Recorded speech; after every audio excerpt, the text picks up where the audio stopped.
સુરેન્દ્રનગર જિલ્લાના ધ્રાંગધ્રા નગરપાલિકા દ્વારા આયોજિત ઝાલાવાડના સુપ્રસિદ્ધ મેળા તરીકે જાણીતા આ લોકમેળાનું આયોજન 15થી 18 ઓગસ્ટ 2025 દરમિયાન કરવામાં આવ્યું છે.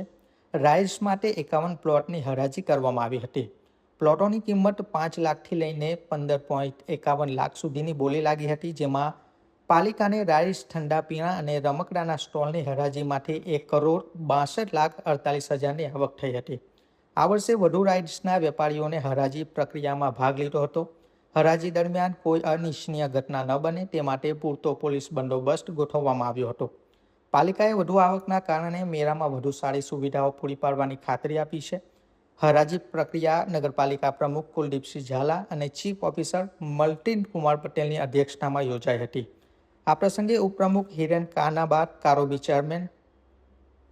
કારોબારી ચેરમેન, મેળા કમિટીના ચેરમેન અને અન્ય સુધરાઈ સભ્યો હાજર રહ્યા હતા.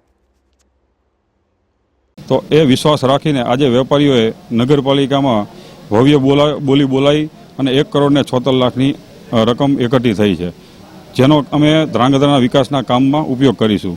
સાથે સાથે કે આ મેળો ધ્રાંગધ્રાનો સુરેન્દ્રનગર જિલ્લાનો સૌથી સારો મેળો થાય છે. ભવ્ય વર્ષોથી અમારે રાજાશાહી વખતનો મેળો છે.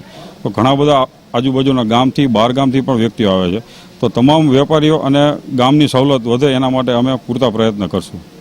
ગુલ્ફીનો સ્ટોર નાખું છું અને 7મ 8મ 9મ 10મના મેળો થાય છે અને બહુ સરસ કાર્યક્રમ થાય છે. માણસ દૂર દૂરથી આવે છે અને ઘણા માણસ મેળાની મજા મારવામાં આવે છે. મારે નાનો એવો ધંધો કર્યો છે, ગુલ્ફીનો સ્ટોર નાખું છું અને 6-7 વર્ષથી હું ધંધો કરું છું.